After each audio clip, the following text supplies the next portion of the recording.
তাই বড় বড় সাইজের 4টা আম নিয়ে নিয়েছি। চলো আম মাখা করি। ফার্স্টে এগুলো ছাড়িয়ে নিতে হবে। এগুলো ছাড়িয়ে না নিলে কিন্তু হবে না। সুন্দর করে ছাড়িয়ে নিলাম। এবার সুন্দর করে এটাকে কেটে নেব।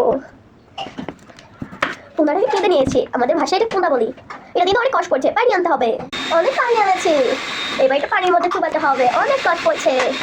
সুন্দর করে কেটে নেবো সবগুলো। চলো ভেরি ফার্স্ট করে দিই। ওকে, এটা তো ছিল, এখন আমি ফার্স্ট করে দিয়েছি। এবার এটা ছুঁয়ে নিবো। এরকম চাচ্ছি তারপর ছুঁয়ে নিতে পারি। আর যদি না থাকে তাহলে আপনারা এর আলু ছুঁয়ে নিতে পারেন, আবার আপনারা ছুরি দিয়ে করতে পারেন, আর বটি দিয়ে করতে পারেন। সুন্দর করে ছুঁয়ে নিবো। চলো ছুঁয়ে আমরা দেখাই। আমাদের কিন্তু আম ছলানো শেষ। 4টাই আম আমরা ছুলে দিয়েছি। এই যে আমাদের কিন্তু 4টা আম আছে। এবার এটাকে ঘষবো। এই যে আমরা এটাকে ঘষবো। একটা কাজ কিন্তু করতে হবে, দাঁড়াও। ফার্স্টে আমটাকে নিয়ে সুন্দর করে মাঝখানে ফালা করবো। মাগো, হাত কেটে যাবে না।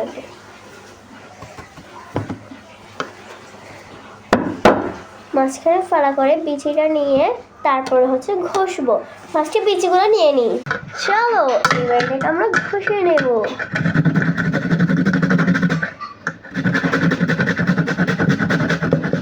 সবগুলোকে এভাবে ঘষে নেব। হয়ে গেছে। এবার দিয়ে দিব পেঁয়াজ কুচি। এখানে আছে 2 রকমের চিলি ফ্লেক্স, ঠিক আছে? চিলি ফ্লেক্স, এটা হচ্ছে ভাজা চিলি ফ্লেক্স, এটা হচ্ছে শুকনো চিলি ফ্লেক্স। এখন আমরা এটা দিব। এই যে ভাজা, না সরি, শুকনো।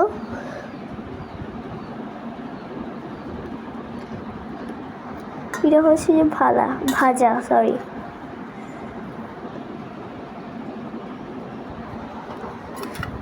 দুটোটা মিক্স করে দিলাম। তার সাথে মিক্স করে দাঁড়ান আর একটু দিব।